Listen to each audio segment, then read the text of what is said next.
Assalamualaikum warahmatullahi wabarakatuh.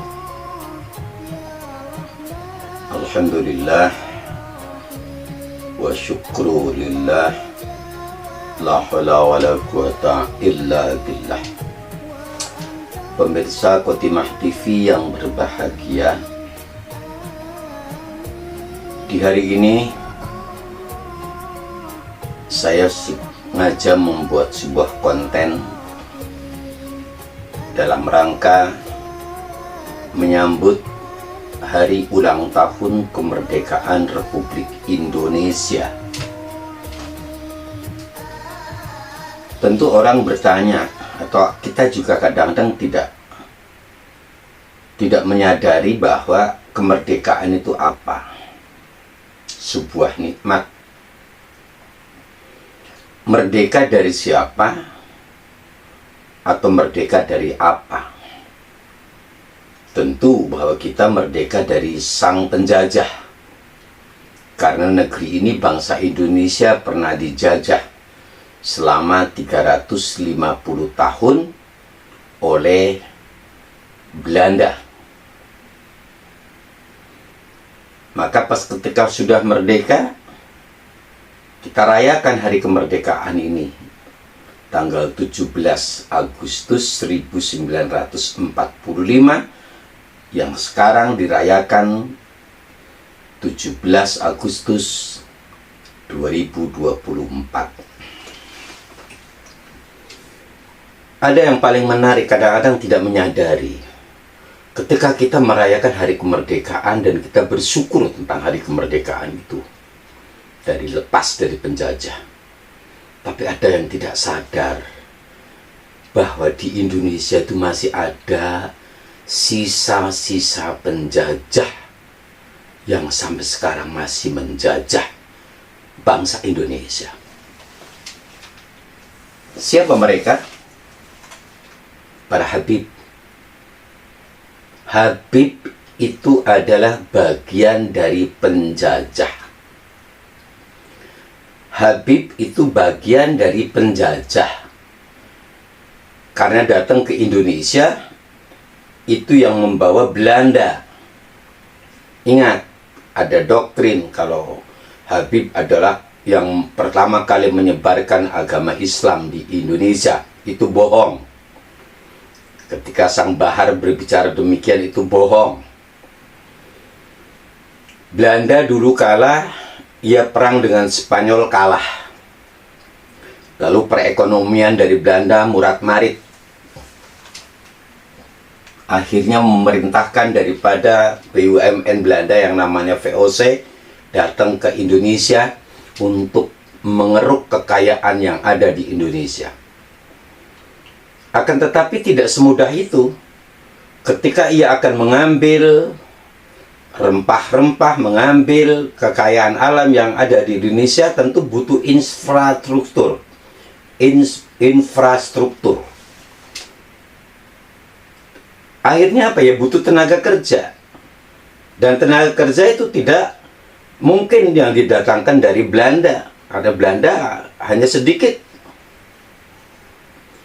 Maka dicarilah pekerja-pekerja yang dari Indonesia pribumi.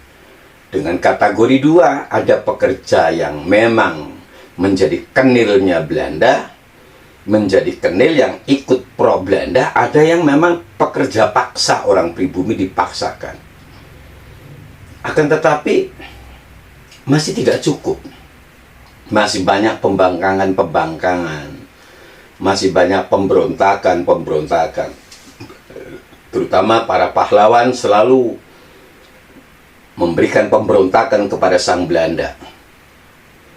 Maka dari situlah akhirnya Belanda berpikir bagaimana caranya untuk mencari tenaga kerja asing selain daripada orang-orang Indonesia. Bagaimana caranya? Maka ketika itu sang Belanda mencari tenaga kerja di India saat itu. Tapi berpikir ternyata bahwa India itu adalah kulturnya berbeda dengan Indonesia. Mereka beragama Hindu, sementara di Indonesia mayoritas beragamakan Islam. Karena para wali songo dulu sudah menyebarkan agama Islam. Di Indonesia itu sudah hampir mayoritas Islam yang disebarkan oleh Wali Songo saat itu. Baru ketika datang Belanda, maka Wali Songo pun yang saat itu selalu berperang dengan penjajah Belanda. Akhirnya sang Belanda berpikir kalau dengan India tidak bisa, karena seperti Inggris menjajah Myanmar itu menggunakan tenaga dari Bangladesh dan India.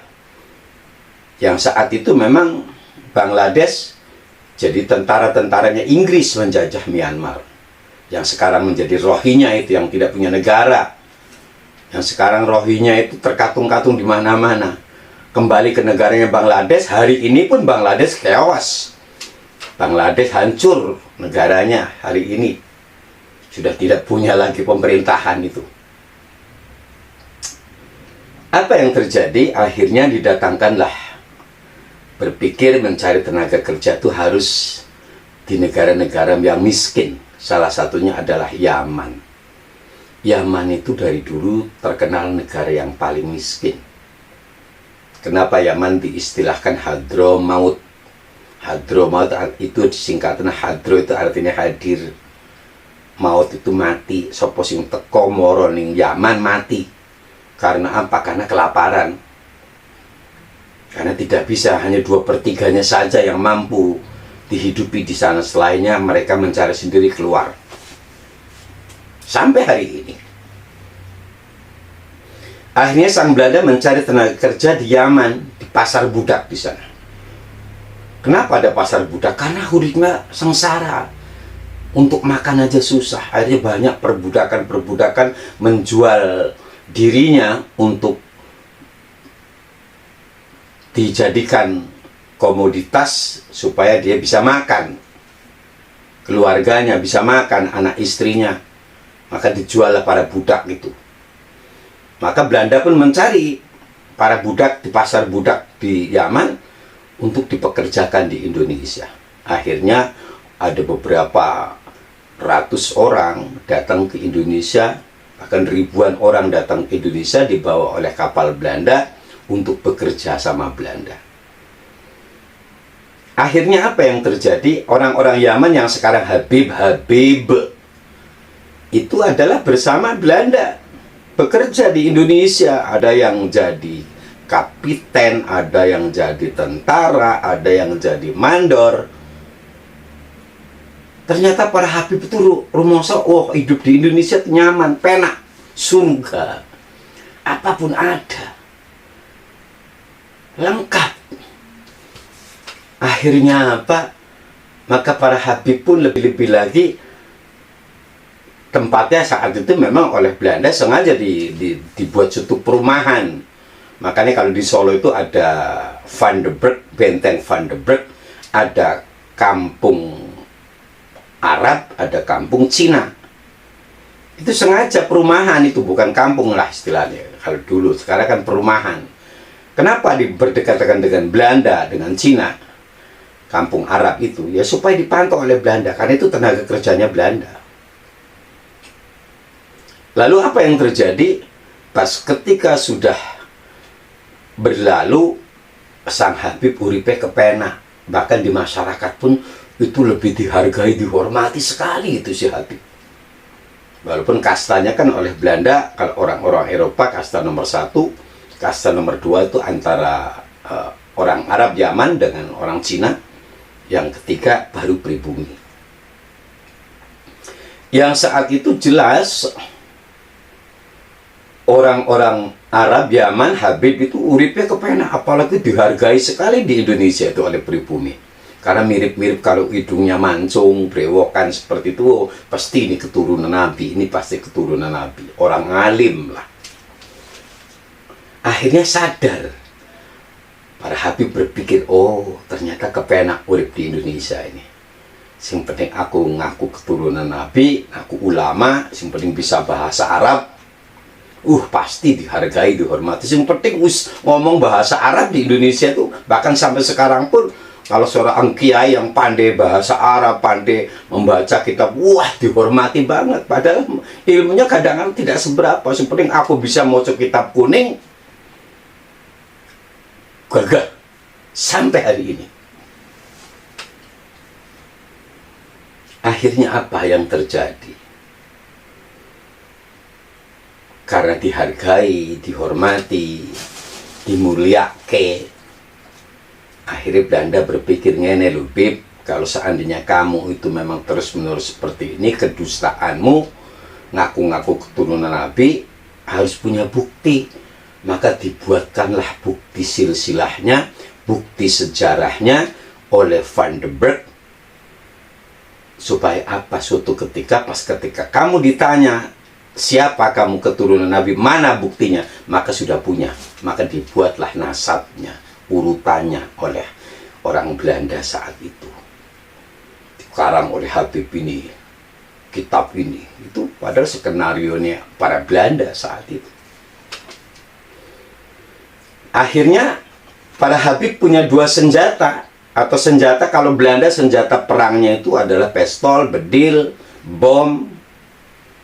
Sementara Habib tidak perlu menggunakan dengan pistol, bedil, bom. Cukup senjatanya adalah nasab. Senjatanya nasab. Sing penting kowe ngaku keturunan Nabi. Dengan senjata nasab orang akan takluk tunduk sama kamu. Apa yang terjadi? Singkat cerita, sampai terus akhirnya Belanda pun ditaklukkan oleh Jepang. Karena Jepang itu datang ke Indonesia awalnya kan memang permohonan kita yang mendatangkan orang Jepang tujuannya supaya mengusir penjajah. Karena pengakuan si Jepang bahwa dia saudara se-Asia. Tapi memang benar saat itu memang Belanda mampu diusir oleh Jepang. Mampu diusir. Akan tetapi walaupun Jepang uripe kepenak nih Indonesia, 3,5 tahun ada di Indonesia itu. Ternyata penak juga urip di Indonesia kan. Belanda keluar dari Indonesia, diduduki Jepang, Habib masih ada di Indonesia. Karena secara kasat mata si Habib itu tidak memberontak dia, walaupun senjatanya ada. Dia sembunyi, cukup sembunyi saat itu. Bahkan bisa jadi saat itu para Habib bersembunyi di bawah pribumi di Indonesia orang Islam. Ketika Jepang ada itu. Akhirnya Jepang pun dibom.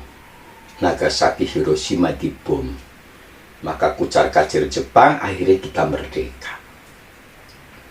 Nah, di hari kemerdekaan itulah kita merasa merayakan tentang hari kemerdekaan, hanya jaraknya nggak lama lah dengan Myanmar kemerdekaannya itu. Akan tetapi saat itu pas ketika Myanmar merdeka, maka pemerintah Myanmar menyatakan diri, orang-orang Rohingya, orang-orang yang awal dari Bangladesh, semua harus keluar. Tidak menjadi pemerintah atau bagian pemerintah dari orang Myanmar. Indonesia saat itu juga sama. Pak Karno akan memberikan kebijakan pada Habib keluar dari Indonesia. Orang Cina keluar dari Indonesia. Lalu ada seorang tokoh kita, ulama kita, Wahab Hasbullah, memberikan saran kepada Bapak Soekarno, sudahlah Pak Karno. Para Habib itu katanya bahwa dia itu keturunan Nabi, berprasangka husnuzon. Bahkan dia biarlah di Indonesia saja untuk menyebarkan Islam lagi, membantu para kiai. Akhir kebijakan itulah dirubah oleh Pak Karno, tidak seperti Rohingya yang terkatung-katung. Dibuatkan KTP Indonesia. Tapi dengan catatan harus membaur seperti halnya orang Indonesia. Apapun yang dilakukan orang Indonesia harus sama. Orang Cina manut. Namanya pun diganti orang Cina itu. Yang tadinya mungkin nama-nama Cina, Cinglung, Cinglong, diganti namanya, ada Hartono, ada Lukminto. Ya, supaya membaur, walaupun punya dua nama, masih mending manut. Sementara Habib tidak mau dia. Namanya masih tetap Asegaf, Al-Atos, Al-Jubri, Al-Habsi. Berpakaiannya pun sama, orang Cina seperti kita. Habib tidak mau seperti orang Yaman awal, kayak gaya keturunan Nabi, pakai sorban, pakai udang-udang, semacam-macam lah. Saat itu mereka tiarap. Walaupun di mana peristiwa G30 SPKI puncak daripada pemberontakan PKI di Indonesia. Kalau September biasanya para Habib teriak-teriak tentang PKI, padahal justru sejarah membuktikan bahwa justru yang PKI adalah para Habib. Gembongnya PKI itu Habib, Muso itu PKI, Habib, DNID itu PKI, Habib, Fakhrul Baragah itu PKI, Habib, Sofyan Baragah itu PKI, Habib. Gembong-gembongnya PKI itu Habib. Tapi Allah masih melindungi negara ini dari pemberontakan PKI, komunis. Karena komunis itu memang sampai sekarang di Yaman Selatan itu hampir mayoritas dikuasai komunis. Negaranya para Habib. Akhirnya Habib pun tiarap kembali. Baru dia nyelondoh kepada Pak Harto saat itu. Oleh Pak Harto dirundungi masuk ke dalam jajaran Golkar saat itu. Masuk ke dalam jajaran Golkar. Akhirnya dia aman-aman saja para Habib itu, tapi tidak berani tampil. Akhirnya 1998 terjadilah saat itu adalah negara ini reformasi. Baru muncul Habib Rizik dengan PAM Swakarsanya yang akhirnya dibentuk dengan organisasi FPI. Wah, Habib luar biasa. Bukan sekedar gerakan dari Habib yang demo sana demo sini, tapi ada Habib yang merayap, merapat dengan NU. Pengajian di mana-mana keluar semua dengan NU. Seakan-akan menyatakan dirinya aku warga NU. Akhirnya menguasai majelis-majelis Rotibul Haddad, majelis-majelis Rotibul Atos, majelis-majelis Maulud dan Habib Syekh, Habib Alwi, semua banyak sekali, termasuk Habib Zainal Abidin yang mantunya Habib Lutfi itu. Menyebar. Semua majelis-majelis dikuasai oleh Habib. Habib Lutfi membuat jatmannya pun sejarahnya dirubah. Menjadi ketua jatman itu Habib Lutfi. Yang keras kepada pemerintah Habib Rizik dan Habib Bahar. Jadi perannya itu dibagi-bagi oleh mereka. Muhibin itu mereka tidak sadar kalau Habib itu adalah bagian dari penjajah. Cuman berbedanya, kita tuh masih dijajah, yang jajah siapa? Habib. Dari dulu pun Habib tidak pakai senjata, senjatanya nasab. Dulu senjatanya nasab, sekarang pun sama. Habib masih punya senjata yang namanya nasab. Maka kenapa kalau akhir-akhir ini Kiai Maduddin bin Usman Al-Bantani membahas tentang nasab? Karena nasab itu senjatanya mereka. Dilucuti dulu nasabnya, dilucuti dulu senjatanya, baru dia lumpuh. Selama dia masih punya senjata nasab, ngapusi sana, ngapusi sini, dawir sana, dawir sini. Akhirnya apa? Dia masih gagah, masih menguasai Indonesia. Tapi selama nasabnya, senjatanya kita preteli dulu, baru. Aneh. Ada seorang kiai besar di Magelang, ada kiai besar di Poso. Di Pelosok itu bahwa dia menyatakan tentang jangan ikut-ikutan membahas nasab. Apa tidak tahu sejarah, atau tidak mau tahu, atau bodoh, atau saking pinter ya? Kon mau sejarahnya dulu Habib itu siapa? Nasab orang kan dibahas, kata ini nasabnya Kanjeng Nabi dan sebagai senjatanya mereka, maka kita harus lucuti. Kalau tidak kita lucuti senjatanya, terus dia berkuasa, menjajah di Indonesia. Kita masih perang dengan Habib hari ini. Bagaimana cara melucuti senjatanya? Yaitu adalah salah satu nasabnya. Karena senjatanya para Habib ya nasab itu. Kalau dia tidak mengaku nasabnya Kanjeng Nabi, nggak mungkin dia disanjung-sanjung, dimuliakan, dicium tangannya, dicium kakinya. Ndawir sana, ndawir sini, ngapusi sana, ngapusi sini. Karena modal nasab. Orang-orang kita dibohongi oleh Habib dengan senjatanya nasab tadi. Maka di hari kemerdekaan Republik Indonesia itu, para hadirin, mari kita sadar, wahai muhibbin, di hari kemerdekaan yang kita rayakan ini kemerdekaan dari bangsa penjajah. Walaupun hari ini masih dijajah oleh Habib, karena Habib masih sebagian menyekel senjatanya untuk membohongi bangsa Indonesia, membelokkan sejarahnya, membelokkan daripada riwayatnya, mengaku dirinya pahlawan padahal penjajah. Mudah-mudahan para muhibbin sadar, jangan mau diadu domba. Kemarin Banser di Cikarang, Cilegon, di Rengas Dengklok, dihabisi sesama pribumi. Sing perintah Habib Rizik, sing minta Habib Bahar. Kalian mau dibodohi muhibbin. Pribumi didus sama pribumi, padahal sing merintah hanya uncang-uncang sama bojone ning kasur. Penak dia bercinta sama istrinya, perempuan-perempuannya si Bahar itu. Sambil tertawa dia, kalian diadu domba. Banser, Bapak Bonyok, nanti kalian pun yang mengukuli Banser pun sebentar lagi akan diciduk oleh kepolisian, dipenjarakan kamu. Siapa yang rugi? Pribumi. Habib ketawa-ketawa dia. Karena apa? Kalian masih percaya karena dia masih punya senjata nasab, belum kita lucuti. Yuk kita lucuti dulu. Ayo kita buktikan nanti. Bukan kita benci Habib, karena dia masih punya senjata.